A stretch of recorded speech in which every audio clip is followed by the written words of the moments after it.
साथियों, बीएड में बची हुई सीटों पर एडमिशन के लिए अंतिम काउंसलिंग की प्रक्रिया चल रही है और अंतिम काउंसलिंग में सिर्फ उन्हीं छात्रों को मौका दिया गया जिनका कॉलेज पहले से वेटिंग लिस्ट में था। वेटिंग लिस्ट वालों से आवेदन लिया गया और आवेदन के आधार पर ही सभी यूनिवर्सिटी ने अपना अपना मेरिट लिस्ट जारी किया। जैसे ही मेरिट लिस्ट छात्रों के सामने आया, हंगामा शुरू होगा क्योंकि मेरिट लिस्ट में बहुत ज़्यादा गड़बड़ियाँ देखने को मिली। इसके लिए छात्रों ने प्रदर्शन भी किया और अंत में मेरिट लिस्ट को कैंसिल करना पड़ा। अब आगे की प्रक्रिया कब शुरू होगी, हम थोड़ा सा इस वीडियो में बात करेंगे और कहाँ कहाँ का यह मामला है, कैसे कैसे चीज़ें घटित हुई है, इन सभी के ऊपर हम लोग बात करने वाले हैं। इसमें गलती किसकी है, एलुमनी की है या छात्रों की है, सबके ऊपर हम लोग इस वीडियो में बात करने वाले हैं। तो वीडियो को आप अंत तक जरूर देखें। वीडियो शुरू करने से पहले मैं आपसे एक छोटा सा रिक्वेस्ट करना चाहूँगा कि आप अभी तक इस चैनल पर नए हैं तो आप इस चैनल को सब्सक्राइब कर लें और बेल आइकन को दबा दें ताकि ऐसे ही लेटेस्ट वीडियो मिलता रहे। चलिए शुरू करते हैं। साथियों, जैसा आप अपने स्क्रीन के ऊपर देख पा रहे हैं, यह आज की न्यूज़पेपर है और यह दैनिक भास्कर की रिपोर्ट है। देख सकते हैं कि बीआरयू शेष सीटों के लिए विश्वविद्यालय स्तर पर पूरी करनी है प्रक्रिया और बीएड की वेटिंग लिस्ट में गड़बड़ी को लेकर आपत्ति, स्थगित हुई पूरी प्रक्रिया। यानी कि जो आपकी प्रोसेस चल रही थी, थोड़ा सा संक्षिप्त में हम आपको पूरी प्रोसेस समझाने की कोशिश करेंगे। आपको पता है कि बीएड में एडमिशन के लिए इस बार ललित नारायण मिथिला यूनिवर्सिटी को जिम्मा दिया गया है और वही जो है यहाँ पे एग्जाम को कंडक्ट कराई और वही एडमिशन प्रोसेस को पूरा कर रही है। उसने क्या किया कि पहले 4 मेरिट लिस्ट जो है ऐसे नॉर्मल जारी किया, ऑनलाइन के माध्यम से जारी किया। उसके बाद से उन्होंने 5वीं काउंसलिंग स्पेशल काउंसलिंग करके बोला और फिर उसके तहत उन्होंने फिर से कॉलेज का विकल्प चूज करवाया और उसी के आधार पर वे कॉलेज मतलब काउंसलिंग की प्रक्रिया आगे बढ़ा रहे थे। लेकिन लास्ट में जब 641 सीटें बच गई तो 641 सीटों पर एडमिशन के लिए 8वीं काउंसलिंग इन्होंने निकाल दी और उसके बाद ये भी प्रोसेस पूरा हुआ। फिर 314 सीटें बचा हुआ है। अब इसके लिए इन्होंने रूल क्या लगा दिया, इन्होंने बच्चों को गुमराह करने के लिए वेटिंग लिस्ट का एक प्रावधान कर दिया।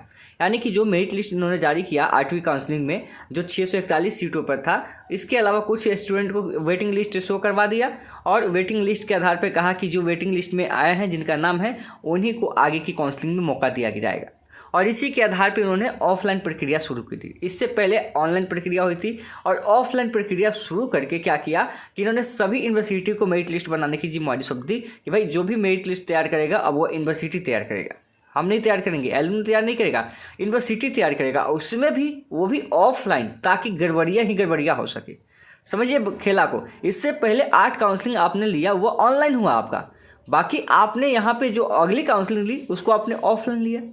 इसका मतलब कि आपने इससे पहले भी गड़बड़ियाँ की है। गड़बड़ियाँ का संदेश तो मुझे 7वीं काउंसलिंग से ही लग गया था, क्योंकि 7वीं काउंसलिंग का भी आपका कटअप जारी नहीं किया गया था और 8वीं काउंसलिंग का भी आपका कटअप जारी नहीं किया गया था। आप जाके देखेंगे उसके वेबसाइट के ऊपर भी, तो 7वीं और 8वीं काउंसलिंग जो है उसका कटअप लिस्ट जो है एलएनयू की ओर से जारी नहीं किया गया था। और जहाँ पे कटअप जारी नहीं हो, जहाँ पे पारदर्शिता नहीं हो, वहाँ पे कहीं ना कहीं घोटाला का काम तो हुआ है, कहीं ना कहीं गड़बड़ी हुई है। अगर आपने गड़बड़ी नहीं की तो आपने मेरिट लिस्ट में आपने कटअप क्यों नहीं जारी किया? क्या आपने बिना कटअप का ही मेरिट लिस्ट तैयार कर लिया? क्या ऐसा हो सकता है? क्या ऐसा पॉसिबल है क्या? तो फिर जब कटअप ही नहीं देना था तो आपने पहली से लेकर 6ठी काउंसलिंग तक कटअप क्यों दिया? बहुत सारे सवाल उठेंगे आपके ऊपर। तो जब से एडमिशन प्रोसेस शुरू हुआ है तब से एलएनयू जो है सबसे ज़्यादा बच्चों को परेशान करने की कोशिश कर रहा है और इसमें वेटिंग लिस्ट के नाम पे ये खेला कर गया और यहाँ पे बच्चों का भविष्य बर्बाद किया। बहुत सारे बच्चों का 1 साल तो बर्बाद हो ही गया और 1 साल से पता नहीं कितनों का भविष्य बर्बाद होगा। कितने बच्चे अब बीएड करना नहीं चाहेंगे, जो उनका फ्यूचर था बीएड करने के लिए, जो बीएड कर रहे थे और इस साल एडमिशन नहीं हुआ तो छोड़ देंगे और कहीं ना कहीं उनका तो फ्यूचर बर्बाद ही होगा। जिस लाइन में जाना चाहते तो नहीं जा पाए, इसकी एक गलत नीतियों के कारण। और इसकी जो नीतियाँ है वो बहुत ही बेकार तरीके की नीतियाँ हैं। आप वेटिंग लिस्ट, क्या जरूरत थी आपको वेटिंग लिस्ट डालने का? अरे आप जैसे प्रोसेस कर रहे थे वैसे ही स्टूडेंट खुश था, एक और काउंसलिंग आप ला देते, एक और आप मेरिट लिस्ट जारी करते। ज़रूरत था आपको तो कॉलेज की भरपाई करनी थी, आपको तो यूनिवर्सिटी का भरपाई करना था कि भाई आप स्पॉट एडमिशन ले लो। यानी कि कहने के लिए वेटिंग लिस्ट है, लेकिन यहाँ पे स्पॉट में पहले क्या होता था, यानी कि सभी कॉलेज को अधिकार दे दिया जाता था। सभी कॉलेज क्या करते थे, छात्रों से आवेदन लेते थे और इस आवेदन के आधार पे अपना एडमिशन वहाँ पे लेते थे। जिसका मेरिट लिस्ट ज़्यादा होता था उसका लेते थे। जबकि यही प्रोसेस को करके यहाँ पे इन्होंने कहा स्पॉट नहीं होगा, लोगों को बेवकूफ़ समझते हैं, ठीक है। और इन्होंने कहा कि स्पॉट नहीं होगा, वेटिंग कराएंगे हम। और वेटिंग में क्या किया कि यूनिवर्सिटी को मौका दे दिया, वही चीज़ जो कॉलेज मेरिट बनाता था अब यूनिवर्सिटी को मौका दे दिया, ठीक है। और अब जानते हैं कि चोर चोर मौसेरा भाई होता है। ऐसा क्या आपको लगता है कि कॉलेज बनाता था तो अलग हो जाएगा, यूनिवर्सिटी बनाएगा तो अलग? बहुत सारे ऐसे बच्चे हैं जो कह रहे हैं कि सर जिसका पहुँच है यूनिवर्सिटी के अंदर वो अपना आवेदन लेके डायरेक्ट अंदर केबिन में जा रहा है। ऐसी धांधली हो रही है।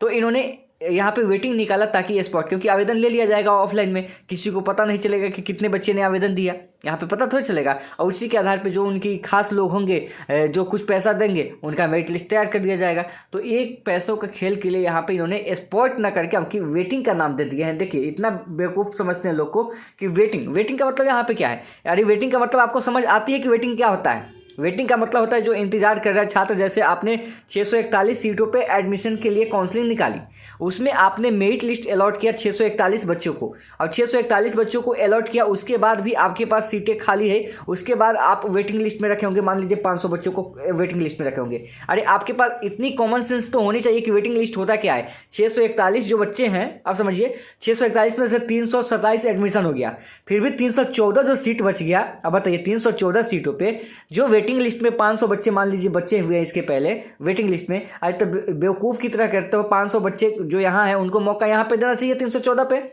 जो 314 सीट आपका खाली रह गया और मान लीजिए वेटिंग लिस्ट के अंदर आपका 500 बच्चे रह गए, तो उन 500 बच्चों को 314 सीटों पे मौका दीजिए। उस 500 बच्चों में जिसका नंबर अधिक होगा उसको ले लीजिए, 314 का फुल फिलअप कीजिए। ये होता है वेटिंग लिस्ट। वेटिंग लिस्ट का मतलब ये कतई नहीं होता है कि आप जो है फिर से जाके, अगर मान लीजिए 500 बच्चे वेटिंग लिस्ट में है तो आप जाके फिर से यूनिवर्सिटी में आवेदन दीजिए, फिर से उसमें मेरिट लिस्ट आएगा। अरे तो बेवकूफ़ बनाने वाली बात हो गई। इतना बच्चे समझदार है कि वेटिंग लिस्ट का मतलब समझते हैं कि वेटिंग लिस्ट उसी सीट के लिए होता है जिसके लिए आपने मेरिट लिस्ट निकाला है, अलग के लिए नहीं होता है। 641 जब सीट आपका था उसी के लिए आपने मेरिट 8वां निकाला था, और उसमें आपने 8वीं में ही क्या किया था, मेंशन किया था वेटिंग लिस्ट। तो वेटिंग लिस्ट का जो प्रावधान होता है कि उससे पीछे वाले बच्चे, मान लीजिए आपने 500 बच्चे का या 1000, 1500, 2500 बच्चे का मान लिया आपने वेटिंग लिस्ट में रख दिया। आपके पास 341 सीटें है, कोई बात नहीं, 314 सीटें बचा, कोई बात नहीं है। आप ऊपर से 314 को उठाइए ना, हर कॉलेज से आपको जितना उठाना है, जिस कॉलेज में जितना सीट खाली है उसमें से उठाइए। मान लीजिए किसी कॉलेज में 2 सीटें खाली है, ठीक है, अगर वेटिंग का मतलब आपको समझ नहीं आता तो हम समझाते हैं कि अगर 2 सीटें खाली है तो जाहिर सी बात है कि उस कॉलेज में अगर 50 बच्चे वेटिंग लिस्ट में है तो आप ऊपर से 2 कहीं उठाइए ना, जिसका नंबर अधिक होगा। इतनी भी कॉमन सेंस आपके पास नहीं है, आपके पास या आपके टेक्निकल टीम के पास या आपका सॉफ्टवेयर वैसा काम नहीं कर रहा है। सिर्फ पैसों के लालच में बच्चे का भविष्य बर्बाद कर रहे हैं, मतलब एक कहीं से जायज़ नहीं है। और यहाँ पे आप बेवकूफ़ बनाना बंद करके वेटिंग लिस्ट क्या होता है, आपके पास खुद पता नहीं कि वेटिंग लिस्ट क्या होता है। वेटिंग लिस्ट क्या होता है इन्हें खुद पता नहीं कि वेटिंग लिस्ट क्या होता है। बताइए आप सभी भी क्या कीजिए, जितना हो सके साक्षी के साथ आप गवर्नर को मैसेज कीजिए, राज्यपाल को ईमेल कीजिए, उनके ऑफिशियली जो ईमेल आईडी है उस पर ईमेल कीजिए, बताइए कि वेटिंग लिस्ट के नाम पे क्या किया है। वेटिंग लिस्ट होता क्या है इन्हें पता है, वेटिंग लिस्ट के नाम पे घुमा रहे हैं। वेटिंग लिस्ट का मतलब होता है जो चीज़ें चल रही है उसी में। आप मान लीजिए कि कोई जॉब में गया, तो जॉब में क्या होता है कि आप अगर वह बच्चा जॉब छोड़ देता है तो जाहिर सी बात है कि उसके नीचे वाला का वेटिंग लिस्ट में आ जाता है। क्या फिर से प्रोसेस में, क्या फिर से पूरा आवेदन लिया जाता है तब उसको जॉब में दिया जाता है? अरे महाराज बंद कीजिए खेला। ये आप जो खेला खेल रहे हैं ना, बच्चों के भविष्य के साथ खेल रहे हैं, बच्चों का भविष्य बर्बाद किया है, इसलिए बच्चा गुस्सा में है। बच्चे की मांग बिल्कुल जायज़ है, कहीं से वो गलत नहीं है, क्योंकि आपकी गलत नीतियां ही आपका यहाँ पे बच्चों का भविष्य बर्बाद कर रही है। तो कतई ये बर्दाश्त होने लायक है ही नहीं। जो बच्चों ने बिल्कुल सही भी किया, और कोई आगे खुल के आने वाला नहीं है, कोई सपोर्ट में नहीं करने वाला है, क्योंकि सब जो है मिले जुले हुए हैं। आपको भी बताएं तो एक बार कोशिश, आप आखिरी मौका जो है कोशिश कर सकते हैं। बताइए कि वेटिंग लिस्ट के नाम पर इन्होंने क्या किया है बच्चों से। वेटिंग लिस्ट में भाई उन्हीं बच्चों का काहे नहीं दिया जिसका वेटिंग लिस्ट पहले से था, उसको बताते आप। अरे आपका सॉफ्टवेयर इतना ही इंटेलिजेंट था, इतना ही सॉफ्टवेयर बनाए थे तो उसमें शो कर देते कि कौन सा बच्चा कितने नंबर पर वेटिंग लिस्ट में है, ये भी आप जारी कर देते, उससे दिक्कत नहीं था। फिर क्या ज़रूरत था आपका वेटिंग लिस्ट में ऑफलाइन आवेदन लेने का? वेटिंग लिस्ट वो होता है, वेटिंग लिस्ट में मतलब कुछ भी जो मन करे आपका वही कर दीजिएगा। ये सारा मनमानी कर रही है और सारा जो है भरण पोषण कर रही है। इसके सामने इतनी दाग लग चुकी है, आप देखे होंगे इससे पहले करोड़ों का घोटाला हो चुका है, उसकी जांच चल रही है उस यूनिवर्सिटी में, और फिर से पता नहीं कैसे कैसे लोगों को जो है फिर से जिम्मेवारी मिल जाती है, कैसे कैसे यूनिवर्सिटी को फिर से जिम्मेवारी मिल जाती है। आप देखेंगे इससे पहले वह जेपी यूनिवर्सिटी को सौंपी गई थी जिम्मेवारी, लेकिन अंत समय में जो है डायरेक्ट जो है जेपी यूनिवर्सिटी से छीन के उसका लेटर भी निकल चुका था और वहाँ से छीन के जो है एलएन को फिर से जिम्मेवारी दे दी गई। और यह 1 साल, ऐसा थोड़े ना होता है। बिहार में बहुत सारी यूनिवर्सिटियां हैं, आप एक ही यूनिवर्सिटी को लगातार 5 साल मौका देंगे क्या? 2020 में, 21 में, 22 में, 23 में, ठीक है, आप इसके अलावा 24 में, मतलब 5 साल आप एक ही यूनिवर्सिटी को जिम्मेवारी देंगे एग्जाम कंडक्ट करवाने का? क्या बाकी यूनिवर्सिटियाँ बिहार में नहीं है क्या? पटना यूनिवर्सिटी नहीं है, बहुत अच्छा यूनिवर्सिटी है। इसके अलावा आप देखेंगे नालंदा ओपन यूनिवर्सिटी नहीं था, इससे पहले एग्जाम नहीं होता था क्या? इससे पहले भी एग्जाम होता था, और इससे पहले जो एग्जाम होता था ना तो वो फेयर एग्जाम होता था। आप देखिए नालंदा यूनिवर्सिटी को जाके देखिए, 2018-19 में एग्जाम को कंडक्ट कराया है, उसका जाके देखिए, 2 साल आपने उसको मौका दिया। उसके बाद बिहार में यूनिवर्सिटी की कमी है क्या? बहुत सारी यूनिवर्सिटी है। मगध यूनिवर्सिटी है, पूर्णिया यूनिवर्सिटी है, इसके अलावा वीर कुंवर सिंह यूनिवर्सिटी है, मुंगेर है, जेपी है। तो जेपी को आपने मौका भी दिया था, उसके बाद हटा दिया था, ठीक है, कोई बात नहीं है। तो क्या जरूरत है कि एक ही यूनिवर्सिटी को बार बार मौका देते हैं? मतलब आपका सिर्फ सीट फुल होना चाहिए, कहीं से बच्चे का भविष्य बर्बाद हो, कहीं से कोई मतलब नहीं, किसी को कोई नहीं पढ़ रहा है। घंटा बीएड करेगा सब, क्या करेगा बीएड? एक बीएड करके 2-2 लाख रुपए, 2.5 लाख रुपए आप कॉलेज में ले रहे हैं, बच्चा क्या करेगा, कहाँ से करेगा? कोई समझने वाला नहीं है। इसीलिए बच्चा बिहार से बाहर भागता है बीएड करने के लिए या डीएलएड करने के लिए बाहर जाता है। लेकिन आप लोगों को सिर्फ पैसे की लूट पड़ी हुई है और वहाँ पे लूटना है। क्या बोले, गुस्सा तो इतना आ रहा है इन सब चीज़ों के ऊपर कि बहुत बुरा लग रहा है। समझे बात को, क्योंकि क्या कर सकते हैं हम लोग, यहाँ पे कोई सुनने वाला नहीं है, किसी का कोई दर्द कोई दुख जो है कोई सुनने वाला नहीं है। आप लोग एक और प्रयास कीजिए, अगर मैं भी हो सके तो आप लोग अधिक से अधिक राज्यपाल को, यानी कि आप गूगल से भी उनका ईमेल आईडी निकाल लीजिए और वहाँ पे भी आप लोग थोड़ा सा कंप्लेंट करने का प्रयास कीजिए कि ऐसा ऐसा गड़बड़ी जो है देखने को मिली है और यह जो है वेटिंग लिस्ट के नाम पे फिर से वेटिंग प्रोसेस हमको करवा रहे हैं। अरे वेटिंग लिस्ट का मतलब क्या होता है भाई? वेटिंग लिस्ट जो पहले से वेटिंग लिस्ट में उसी का नाम आएगा ना, कि जिसका पहले से वेटिंग लिस्ट है फिर से आवेदन लेंगे। अरे आपके सॉफ्टवेयर में शो नहीं कर रहा है क्या कि जिसका वेटिंग लिस्ट में है उसका मेरिट नहीं बन सकता है क्या? तो नहीं बन सकता है, फिर से आवेदन दीजिए। मतलब धांधली करने का ऑफलाइन जुगाड़ लगा दिए, गजब है, वाह वाह, क्या दिमाग पाए हैं आपने। ठीक है, बच्चा वैसा प्रोसेस नहीं है ना, तो इस प्रोसेस को अगर लेके बच्चा कानून के अंदर चला जाता ना तो फिर धज्जियाँ निकल जाती। लेकिन बच्चे पढ़ने आए हैं, उन्हें इस सब से मतलब है, उतनी समय नहीं है किसी के पास कि आगे बढ़े, नहीं तो धज्जियाँ निकल जाती। जो प्रोसेस आप यहाँ पे लेके चले अपनी मनमानी कर रहे हैं। आपका 7वां मेरिट लिस्ट कहाँ है? 8वां मेरिट लिस्ट कहाँ है? वेबसाइट के ऊपर नहीं है। आपका कटअप है वहाँ पे वेबसाइट के ऊपर, 7वां कटअप और 8वां कटअप। ये तो मनमानी हुआ ना। अभी तक आपने मेरिट लिस्ट जो आपने डेट दिया था, बच्चा अगर आधे घंटे लेट से पहुँचे, 2 मिनट लेट से पहुँचे तो आप उसके लिए गेट बंद हो गया। आपने मेरिट लिस्ट का वादा किया था कि 23 अक्टूबर को ही 2 बजे जारी होगा, आपका 2 अभी नहीं बजा। बिहार यूनिवर्सिटी का तो गड़बड़ किया है तो हटा ही दिया। बहुत यूनिवर्सिटी जो है कल देर रात जारी किया।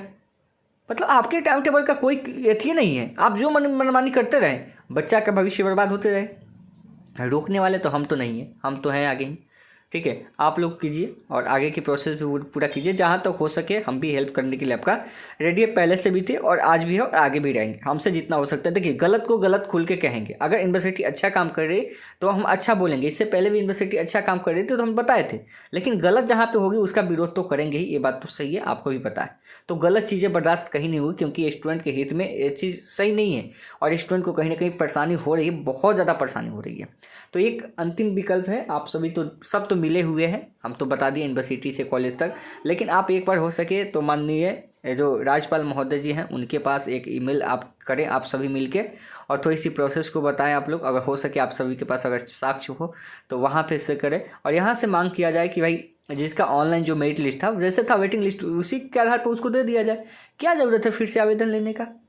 ये ज़रूरत थोड़ी ना है कि आप यहाँ पे आवेदन, वो भी ऑफलाइन आवेदन लिया जाए। जब एक बार स्टूडेंट आवेदन कर दिया है तो बार बार आवेदन ही करता रहेगा। वो एक बार कॉलेज सेलेक्ट कर लिया है तो बार बार करेगा। आप 3 कॉलेज जब सेलेक्ट करवाए थे स्टूडेंट से तो उसके लिए कई काउंसलिंग निकाले थे कि नहीं निकाले थे? और जब एक कॉलेज चॉइस कराए तो उसके आधार पर कई काउंसलिंग हो नहीं सकता था क्या? कहीं नहीं होता भाई। हाँ, आप कहेंगे कि कॉलेज में सीट खाली नहीं है, कोई बात नहीं है। जिस कॉलेज में सीट खाली नहीं है, या फिर से आप उसको कॉलेज चूज करने का मौका दीजिए जो वेटिंग लिस्ट में है। तो ऑफलाइन प्रक्रिया बिल्कुल सही नहीं, कहीं से जायज़ नहीं, ये बातें जो बिल्कुल यहाँ पे सही है। तो उम्मीद करते हैं कि जानकारी आप लोग समझ भी गए होंगे कि क्या चल रहा है। इसमें सब पैसों का खेल चल रहा है और इसमें बस आपका साल तो अब बर्बाद हो ही गया। अब इसमें कुछ हो ही नहीं सकता, ये लोग कुछ कर ही नहीं सकते। फिर हम आगे आपको बताएंगे कि क्या साल को बचाया जा सकता है, कोई दूसरा विकल्प है क्या, उसके ऊपर हम लोग अगले वीडियो में बात करेंगे। तो चलिए मिलते हैं नेक्स्ट वीडियो में, धन्यवाद।